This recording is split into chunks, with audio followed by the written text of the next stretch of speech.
Hello, dear friends, and welcome to another episode of Life of Love, where we focus on living a life of love, joy, and magic. And today is no exception. We have a divine soul here. Jarman is our special guest, and he's an acclaimed author. He has won the Literary Titans Gold Book Award for his book Broken and Redeemed Through Complete Surrender.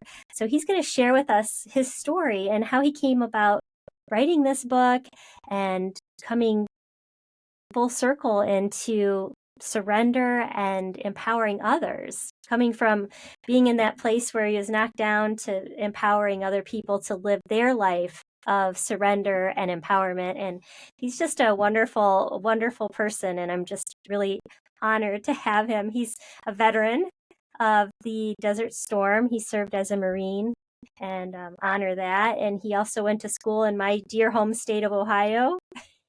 and, Yes. and yeah, he's a retired PE teacher. I'm assuming it was PE because you did so much with physical education. Yeah, Is it that was. right? I have a master's in physical education. I was a football coach and athletic director for years. So, That's awesome. So now you're helping people with their fitness and golf, and you've owned a, a workout yep. gym before COVID and all the craziness. So it's amazing how we've all pivoted, and I just honor your path and thank you for being here, John. Well, thanks for having me, and thanks for that wonderful introduction. So, Oh, well, thanks for everything you've put out into the world, and I'm just so curious, John, can you give us insight as to how your experience led you to your faith?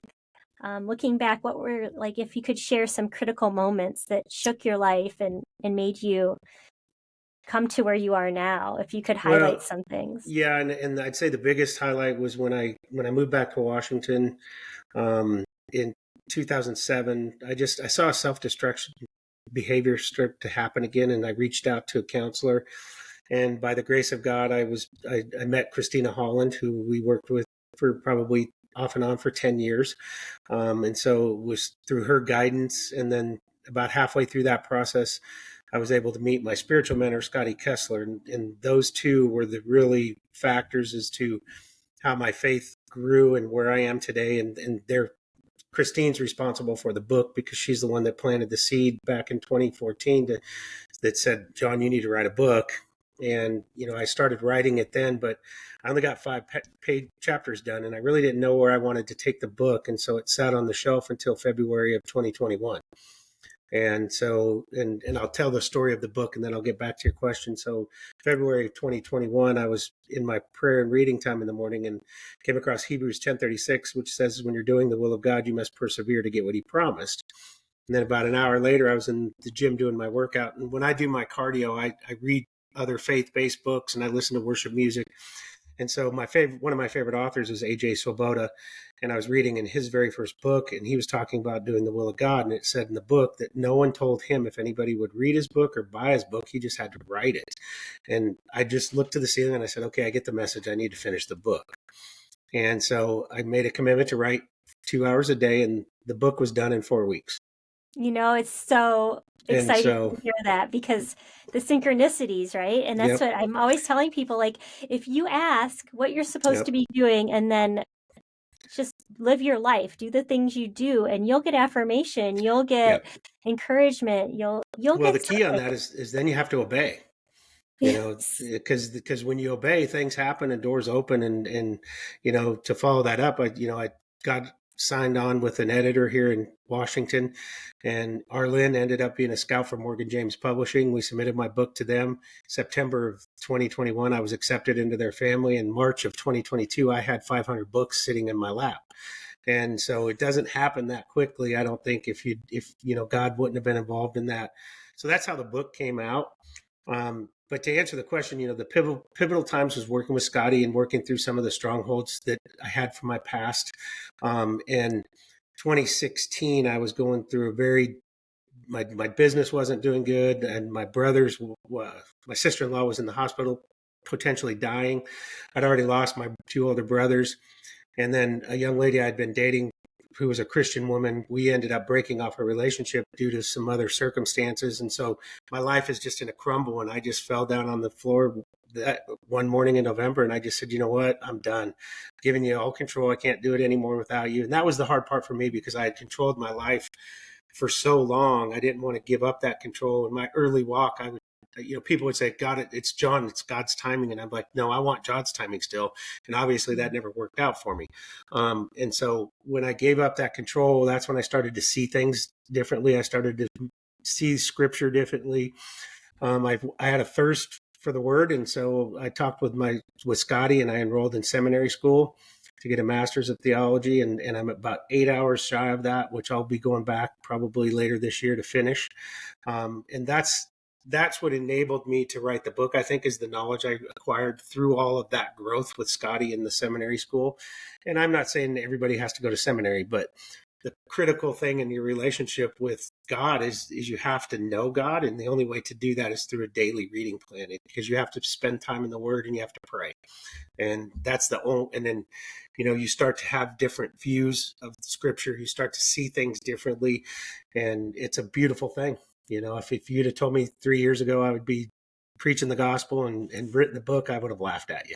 So, Wow. So this has been a really quite recent. oh, absolutely. Yeah. Yeah. The book's only been out on ebooks like Kindle. It's only been Mhm. out since a year in April, and then it'll be a year this August. It'll be in bookstores. So I'm coming up on the official publication date is when it goes into bookstores, and that's August 16th. And so a couple months from now, I'll be celebrating that year anniversary. And so, Yay. and it's just been a blessing, and to see what God has done in my life and where He's placed me on. I've done probably 45 to 50 podcasts, and just, talking about my testimony and everything like that. So it's just been a true blessing. So, Oh, John. Well, thank you for sharing. And I'm just, I just feel like I need to fill in some blanks for myself because I am so curious. I uh-huh. mean, I read in your bio that you didn't have memory of the first 12 years of your life. Mm-hmm. And I'm just curious, how did you figure that out? Did you try to Well, remember childhood memories and you're like, I just don't know. I don't know when I don't remember playing kickball with my brothers, or I I mean, don't remember learning to ride a bike. Like, tell me about well, that. I do remember some things, but not everything. Mhm. And the reason being, and I really didn't worry about that until I started working with Christine. And then I started to go, what happened here? What happened there? And so I started to do some investigation, but my childhood was a very violent childhood. My dad was abusive to my mom. Mhm. Christina thinks that I was a victim. I don't know. I don't recall ever being, in that situation, and it's probably a good thing. But at age 12 is when everything kind of changed, because that's when I put on an armor. I don't know how, but I walked out. My dad was beating up my mom, and I walked into the kitchen, grabbed a knife, and said, if he didn't stop, I would kill him. And he left then.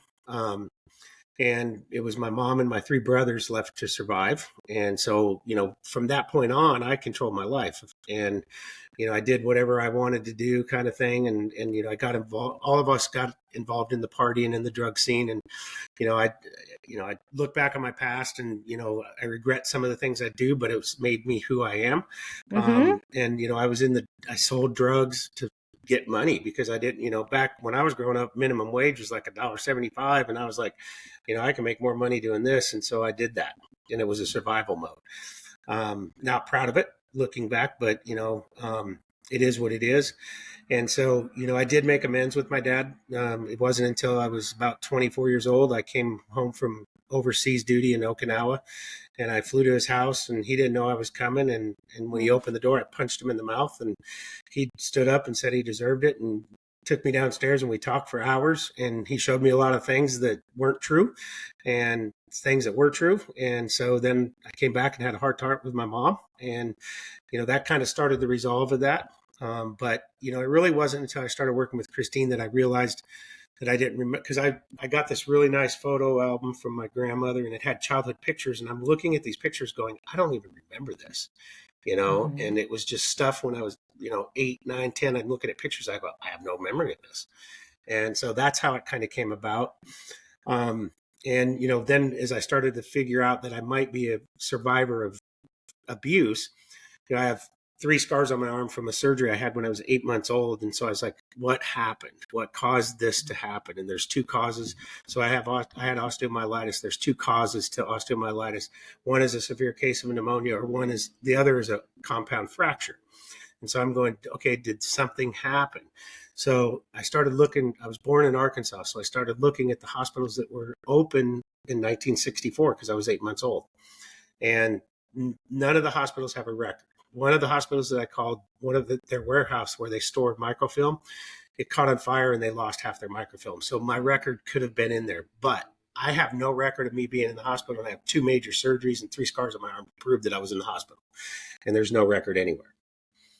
So, and your mom, since your mom has passed, yeah, so and when I started this investigation, my mom was gone, my dad was gone, Mm-hmm. my oldest brother was still alive, and a couple of my uncles had passed. And I asked one of my uncles if he knew about it. He said he didn't know at that time. And so I found that kind of strange because, I mean, if something that traumatic were to happen to my kid, if I had kids, my family would know about it. And, he didn't know about it at that time. So, You were an so infant. I mean, you were under a year old. yeah. And just a lot of, and Mm, I'm not saying that something bad happened. We just don't know. And so, right. and so I said, all right, I want to try to do some memory recovery. And so Christina and I started that, and then we backed off on that because one day we were doing it. We were doing a session, and it was a, bright sunny day, and we had a little demonic spirit show up. And that's when I started working with Scotty because when we were doing the session, it was a bright sunny day up here in the Northwest. And my recollection of the day was it felt like the room shrank and got really dark. And I had 10 fingers on my chest holding me down, and I couldn't get up. I physically could not sit up. And Christina's memory of it was the room expanded, and then whatever was in the room told her if we kept going that it would take her. And so we stopped that research right then. And I went back to church, and I talked to one of the pastors, and I told him what happened. And they said, well, you need to talk to Scotty Kessler because Scotty works in the deliverance ministry. He also does prayer counseling and stuff. And so I started working with Scotty then. And that's what really worked on the freedom of the strongholds and all that stuff. So There's so much that we're attached to that we have no idea. yep. And I know that I actively ask for any implants. They say, I mean, I follow this group, and they claim that when we reincarnate, that we have these agreements for these implants to be put in us. And it's there's things that we can't touch, but you can sense and you can feel. And I've actively asked, the violet flame to cleanse and remove any contracts. And I love that this is coming up because this has been something that it wakes me up at night thinking I should put a contract cancellation piece on my website because people don't understand the forces that come in that we can't see that can, Right. and since we agreed to it on some level when we incarnated, these power structures feel like they own us, and it's victory of the light. Well, It's and I tell other believers when I'm talking to them, if you believe in Jesus Christ, you have to believe in the demonic side of the, because, I mean, he casted out demons himself. And so, they're real. The spiritual warfare is real. Mhm. And it's a battle that we face. And again, the only way to truly combat that battle is knowing the word and being able to combat it with the sword of truth. And that's that's the gospel. So. I love that. Has Archangel Michael, has he been a part of this? Because he's the warrior angel, and Not personally, I didn't feel presence of anything like that, Mhm. but my angel is Scotty Kessler. And It's the whole Scotty's team. worked with a lot of young men in discipleship and everything like that. So it's been it was a blessing to work underneath him, and just to learn from him. And Mhm. that's who I learned obedience from, because we were working together, and one day he called me up and goes, John, I'm moving to Nebraska. And I'm like, what? He goes, the Holy Spirit told me I need to be in Nebraska. And he just packed up his house and his family, and off he went.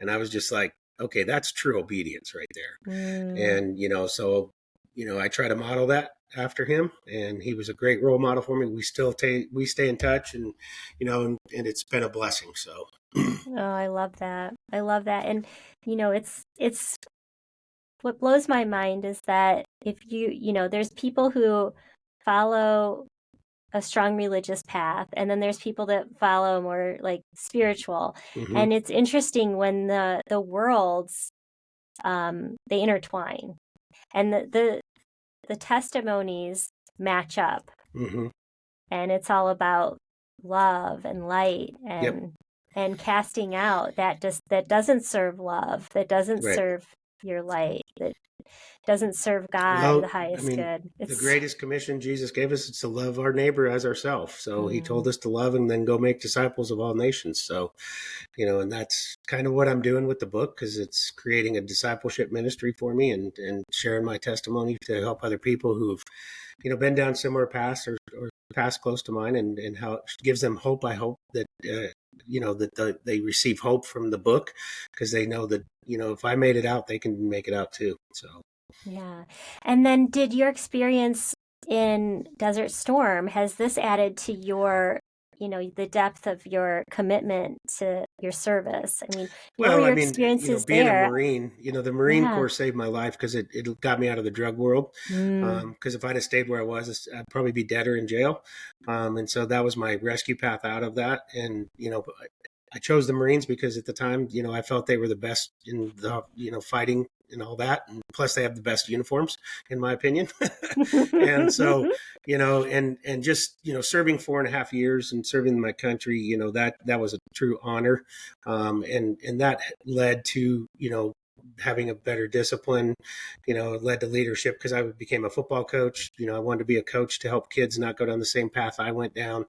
And, even as my faith was growing during all that time, I still made mistakes, and still, hurt some people along the way. And, I look back on it now, and I call it the self-examination of Christianity. When you reach a certain point of that surrender, you have to look at yourself and search yourself and find out who you hurt and what you did that wasn't right, and seek forgiveness. And that's part of your walk in faith. And that was the toughest part. It's tough to do, because you have to humble yourself and you have to be vulnerable. So, Right, right. And and that's that's the so tough really for men. mm, The men in your audience, and I would say to them is, lay down your pride. Don't be afraid to ask for help, and then become humble and vulnerable, because that's the only way to true freedom. well, that's what I was going to touch on, was that freedom. And then I Yep. also wanted to mention you had a quote. It's from your book, and with your permission, I'd love to read it. Yeah. Sure. We only have two choices when we doubt. One is to go deeper, or we walk away. Yep.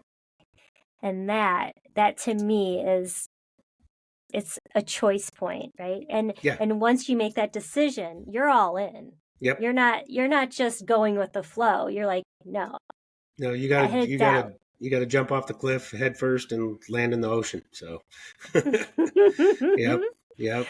Well, Or walk away, but and don't be in the middle. Like, right. commit and Right. and walk your Right. path. And that Right. was really powerful when I read that. I was like, damn, that's Yep. Well, awesome. and that's one of the things I tell people, when they're going through hard times. And I know that you just lost your father-in-law, correct? And, I Mm-hmm. tell, what I tell people in times like that is, I said, lean into Jesus. Don't be afraid to lean in. And when I say lean in hard, and that's one of the pieces of advice I give people when they're grieving is they have to lean in. And that's what I did, and it was the best thing I ever did. And my favorite, AJ Swoboda, who I talked about earlier, one of my favorite quotes from his book is, God created us without our permission. He will not save us without our consent. We must want to be saved. And so Have that's to one of, ask. You have to ask. yep, yep. And you have to give him consent, Mhm. because it's the way he designed it. And once you do, though, your life changes. So, Because then anything else that's trying to maintain a stronghold, like we were mm-hmm. talking before, they can't, there's no counter move for God and love. Right, That's the higher vibration. right. So if you feel like you're affected, if you feel like you have a program running and you're not in control, or you're, that loss of memory. I mean, Mm-hmm. that kind of thing, it happens. Yep. And, Well, I just came to a point where I said, I don't want to know anymore. And Christina told me, she goes, John, if you find out, you might have to spend 15 more years in counseling. So I was like, I don't want to know. And if God wants to reveal it, he'd reveal it. And, it's there, it's protecting me.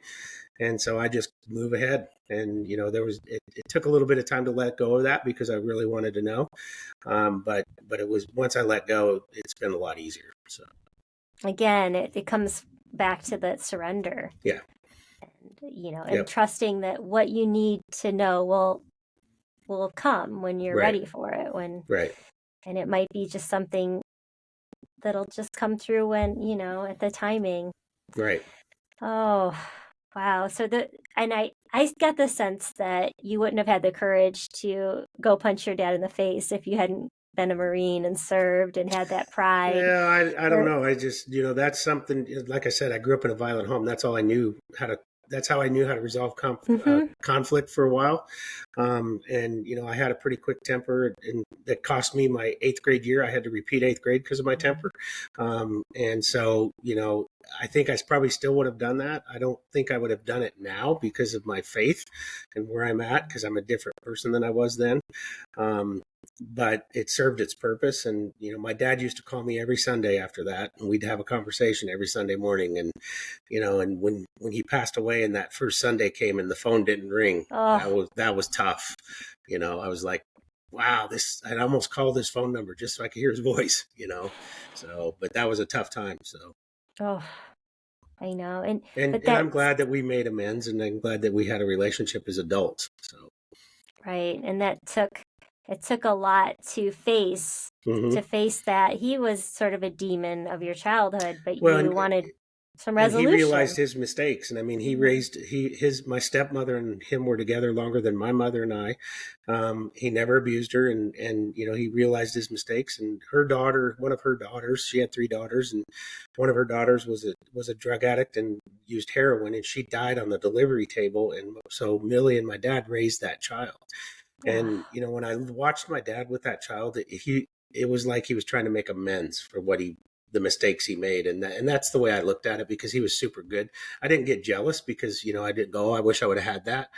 I looked at it as my dad saw what he did wrong and he's trying to fix it. So, and that's, we're all here for that. We're all here. We're going to mess up. Oh yeah. And, it's like, it's how you pick up the pieces, how you have free will, you made a bad choice, but you examined yourself, you made amends, and it takes courage, because you also have the choice to pretend like nothing happened or you didn't contribute to it. So exactly. Yep. And I can see why your book would be very relatable, because, nobody's a saint. Nobody. No. Nope, that is guaranteed. We are all flawed in some way or another. So, but the good thing is when you develop a faith, that you start to see those flaws better. And I tell people that I work with is you're still going to sin, but you're going to sin less, because you start to figure out the triggers and you start to figure out the thoughts that cause those things, and then you can escape them. And that's the difference when you have a deeper walk, and when you've been through the self-examination and all that stuff, and the surrender. And again, it goes back to, and I can't say it enough, it's the humility and vulnerability that you have to have. So Christine worked on that. She wanted me to become more vulnerable. And when I got the first review of my book manuscript, one of the editors said that she was very happy to see a male author with this vulnerability. And I sent her that quote, and I said, you got what you wanted. What happened? So, and she smiled. So, but she's the real reason the book's here. So, because she told me I should write it. So, and I think part of it was the healing process, because, after writing it and looking back through it, it helped me heal a little bit further. And, and it's just amazing because, like I said earlier, that the book was done in 4 weeks because it was just a dump. And my editor, when I first met her, she said, who was your target audience? And I'm like, I didn't write with anybody in mind. I just wrote.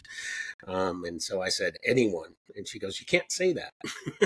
And then she did her review of the book, and she said, John, I don't usually say this, but your book is for anyone. So yeah. Wow. So and you're offering a special discount for my audience, right? Yeah, So, yeah. If they go to my website, the book's available anywhere books are sold. But if you want a signed copy, if they visit my website, brokenredeemed.com, put in the code Titus 3 3 through 7, it'll give them a discount. I'll sign the book and send it out to them. oh, So, that's so lovely. That's yep, awesome.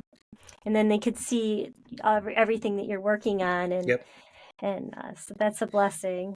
yep. Oh, Book two's John. already in the works. It's about 3 chapters in, so I'm working on that. So And like you said, you had, if someone told you 3 years ago you'd be writing a book, you'd be like, "What are you Well, talking about?" I mean, I didn't really care about high school and when I was going to school, and I didn't pay attention too much in classes, and I got D's in English, and I have dyslexia, and I'm a Marine and a football coach. I'm not a writer, and I told that to Arlene, my editor, and she goes, "John, you're an author. I'll make you a writer," and she did that exactly. So Oh, it was a nice touch, and working with her, and I'll work with her when I get ready with this second manuscript as well. So that's awesome. yeah, Well, I'm so honored to have you share your story on my podcast and with the audience. And I know that your book is going to help a lot of people find their life of love and just share a path, because it's all, to me, we have to have things to soothe ourselves. right. And like you go to scripture and and to the Bible and God, and it's a solid path, Hmm. that's tried and true. And so it's a great thing to share, because we haven't really talked about the Bible too much. It comes Right. up, but as far as like specific scriptures, and so I'm really glad to give this insight, because there's just so many Well, clues. and I'll And I'll share a little story with you. God has a really good sense of humor, because when I started working with Scotty, I didn't really like the Old Testament. I called it the dark side of the Bible. And so when I started seminary school, my very first class was Old Testament review. And when I found that out, I looked up and I said, okay, you got a sense of humor. You're going to put me in a class where I'm going to learn. And so and then I was a Marine for 4.5 years and never got a tattoo. And my first tattoo is a Bible verse from Exodus. It's Exodus 20:20, and it says, "Do not be afraid. God has come to test you, so that the fear of God will be in you to keep you from sinning." And it's Exodus 20:20. And when I read that one morning, it just kind of stuck with me, and I was like, 2020, and I was like, okay, the clear vision when you go to an eye doctor is 2020. So this is the first Bible verse with that 2020. There's 17 others in the Bible. Four of them are in the New Testament. The rest are in the Old Testament. Out of the 17, 10 give instructions on we're to live and act as Christians, and then the other 7 are just part of stories. So I did this huge study on the verses of 2020, and then I put that tattoo on my arm just for me because of what it meant to me.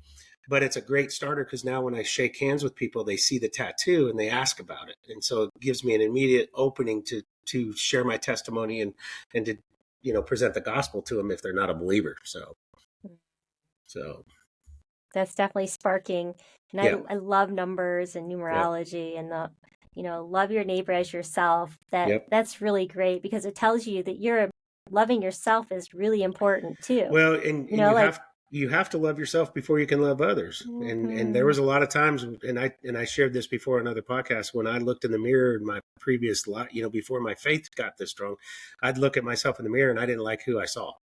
And so now I can look myself in the mirror, and I love the man I've become, and my heart's different, and I see the world differently because I see the world through God's eyes, and I look at people differently, and it's just been a blessing. So Mm. And what I'm hearing is that you softened your heart little by little. well, the Holy Spirit did The that. Holy Spirit softened Yep, your heart. yep, and that's it now, and I have no problem saying that, because I had a heart of stone, and now I have a heart of love. So, Mm. and the only way that happened was through my growth in faith and my work with Scotty, and keeping my daily prayer and reading time and everything like that. So, Wow. So I mean, I want to dig into that just a little yep, bit, mm-hmm, because it's really scary when you put these protective chains around your heart and you put Mm-hmm. iron. And I even remember my mom, I get my heart broken by boyfriends in high school or whatever, like stupid stuff. And Mm-hmm. she's like, well, don't let them put strings on your heart. Right. And to me, I was like, oh, I need to be less vulnerable. And, and nothing against my mother. She's a wise, wonderful person, but this advice that we give our kids to keep them safe, right? Like, Right. I mean, those dumbasses that broke my heart, that they shouldn't have the privilege of making my heart harder, right? Right. Like, Right. and so it's just like this unlearning of things that you've used to cope or to make life Oh, less absolutely. scary, Yeah. right? Yeah, But once absolutely. you face, like your quote about the doubt, once you face the doubt, am I lovable? Right. And then you're like, well, I am lovable. Mm-hmm. And I'm gonna show up in my best self because Right. that's what I'm here to Right. do. And when I play small, I'm not being true to myself. So you just bare And your soul, like right. soften your heart. And what I would say is, if you have listeners that are survivors of trauma, because that's the way I Mm-hmm. like to put it, rather than the victim, Mm-hmm. when you're a survivor, a lot of times you place a lot of guilt because you think you caused it, and that's not the right way to do it, because you had nothing to do with it. You were a victim at that time, but you've survived it. But you have to work through that and overcome that, and it takes a lot of work. And if you're in a situation, reach out, get a counselor, get somebody. It doesn't have to be spiritual; it can just be a mental health professional. But you're not going to be able to fix it by yourself. You're going to need help. So. Right. There's things that are so plain to the person sitting next to you that you have lived with Yep. that you're so Yep. unconscious about because Yep. they're just part of like it's part of like a fish being in a fish bowl. You don't Yep. really know you're in a fish bowl when you're a fish, but Well, someone and who's I grew standing up. next to I grew up. I yeah. didn't let my friends in. I kept them at a certain distance because, I would.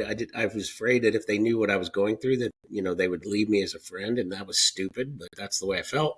And I told my brother when his wife was passing away, I said, Jason, love hurts no matter what, because whoever you love is going to leave you eventually, because they might die before you, and so they're gone, or they might walk out the door.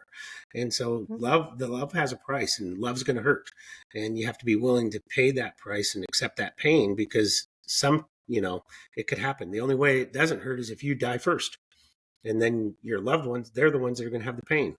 And so love has a cost, and we just have to realize that and not be afraid of it. So, and open up your heart. So And I've started saying how privileged I was to feel something that strong. yeah. Yep.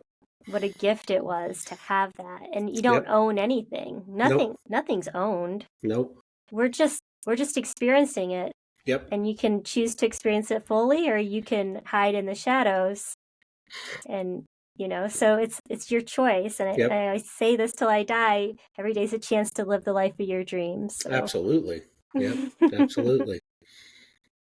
well, So this has been a delight and a pleasure. And I just thank you so much for being a guest. And I'm going to share your website on the show notes and the discount code for the autographed copy because that's really great. And yeah. I wish you all the best. And thank you for being on Life of Love. Well, I appreciate you having me on, and again, I'm honored to be a guest, and keep up the good work with this podcast, and keep touching lives and Mm. changing lives. So Yes, I feel like we're sovereign partners in this. And I'm yeah. going to be better. I have a Bible next to my chair in my room and I look at it, but I don't open it all that much. Yeah. Well, God's saying, open it up. it's gotta be an everyday thing. So start in the book of Romans. Okay, I will. Yep. I'll let you That's a know. good book to start with. So All right. Well, thanks again, John. All the you're very best. welcome.